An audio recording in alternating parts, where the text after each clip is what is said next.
Paldo be, kaya ito nag-akit pa daet. Nakarami ng pamasko kaya manlilibre ang anak ko sa akin. Hello daet, andito na mga gastador. Gastador now, tulala later. So dahil nga hindi siya mapakali sa pera niya, eto nag-akit siya pa daet. Dilibre niya daw ako ng Angel's Burger. Nire-request ko nga na samgyup na lang, kaya lang sabi niya hotdog lang kakainin niya. Sayang naman yung 199. Eh di sige go, mag Angel's Burger tayo. Samgyup na lang.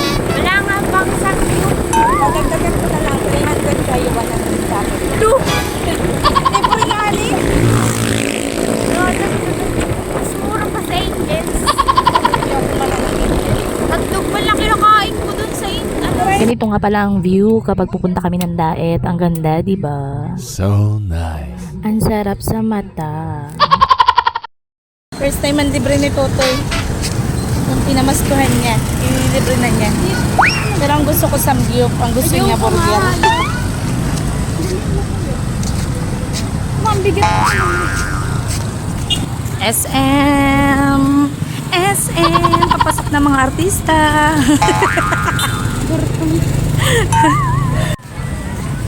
SM, uwi na mga artista. Umangangan. Sa... Nagkaruluan na mga artista. Magtingin ka lang, nasura ko sa'yo pang sira ka sa video ko. Ang mga artista sa SM. So dahil nga walang bago sa SM, andito na kami sa Angel's Burger. At grabe ang pagkwenta niya. Sabi niya 100 lang ititira niya, 200 lang pala ginastos. Sa mapa ng loob man libre na Hungarian.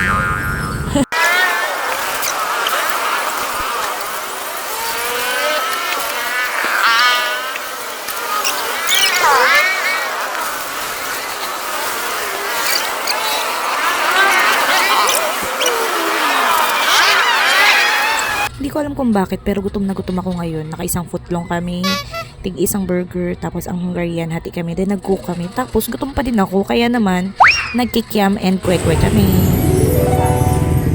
So after nga niya, nagkakit siya sa HP, bibili daw siya ng kanyang mga pagkain. At alam niya bang inubos niya dyan? 800 pesos. Puro pagkain. Oo. So hanggang dyan lang. Till next vlog. Salamat sa panonood. Bye!